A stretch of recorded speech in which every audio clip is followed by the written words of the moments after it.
అందరికీ నమస్కారం అండి. అక్క ఏంది బట్టల దుకాణం పెట్టిందని చూస్తారా? ఇవన్నీ అయితే మేమైతే కార్తీక మాసంలో సత్యనారాయణ వ్రతం చేసుకుంటామండి. మేమైతే బుధవారం రోజు వేములవాడకి వెళ్ళొచ్చినాం.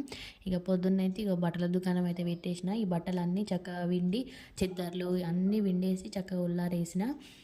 అమ్మ వాళ్ళైతే నైట్ వస్తా అన్నారు. ఇక పని అంతా కంప్లీట్ అయితే చేసుకున్నానండి.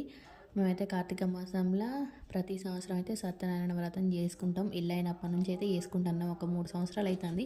ఇటు బట్టలు విండుకుంటే అటు షాప్కి ఎవరెవరు వస్తా అంటే ఇటు విండుడు అటు ఎల్లుడు నాదైతే అదే పని అవుతుంది. బట్టలు అయితే సరిగ్గా అయితే పిండడం అయితే అవుతలేదు. ఇక నైట్ అయితే ఇక మొత్తం బోళ్ళన్నీ కడిగి మంచిగా గ్యాస్ దగ్గరనైతే అలంకరణ చేసిన. పొద్దున్నే ఇక హడావిడి అయితే ఏముండదు. చక్కగా పని అంతా కంప్లీట్ చేసుకున్నా.